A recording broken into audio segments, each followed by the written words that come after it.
Another one from the Sunday Express. Jihadi John, top of Putin's hit list.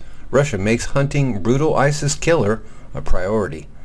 Russia has made British Islamic State executioner Jihadi John its #1 target on its kill list. October 19th, today's date. President Vladimir Putin is racing against the UK and the US to hunt down the vile murderer who is responsible for the brutal beheadings of Americans and Britons in taunting videos. Is Vladimir Putin fighting against the people who have brutally murdered Christians and Americans instead of Obama? It's amazing. Capturing the 27-year-old, whose real name is Mohammad Emwazi, has become the Kremlin's boss's main priority, as it would be a huge propaganda coup. Russian interests will put mounting pressure on Prime Minister David Cameron's, who bid to track down the sick jihadists, dead or alive. The revelation comes as Russia launched its bombing campaign in war-torn Syria 2 weeks ago in a bid to wipe out the evil terror group. Russian military chiefs claim to have bombed 49 ISIS targets in just 1 day of airstrikes.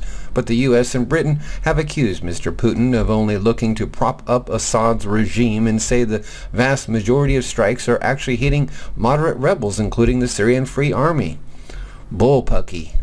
And this alliance could aid Moscow in beating their Western rivals to capturing Jihadi John, who brutally beheaded British aid workers Alan Henning and David Haines in vile propaganda videos. A U.S. security source said because the Russians have been invited into Syria by the regime, it is easier for them to carry out special forces snatch or kill operations. Picture of Jihadi John right there, responsible for the brutal murders of Alan Henning and David Haines. The fear is that the Russian forces will begin to target high-value players like Jihadi John and IS leader Abu Bakr al-Baghdadi. Well, let's hope so. The fear is that Russian forces will begin to target high value, as it just says there. Speaking to The Sun, he added, a successful strike against them would be a massive propaganda coup. If they captured Emwazi alive, he would be a major bargaining chip. Putin could also say his strong tactics achieved what the West couldn't.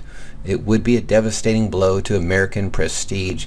It comes as Defense Secretary Michael Fallon claimed 80% of Russia's destroyed targets had nothing to do with ISIS.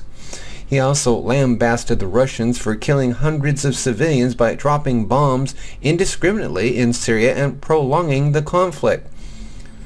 Do you believe that? Well, leave your comments down below.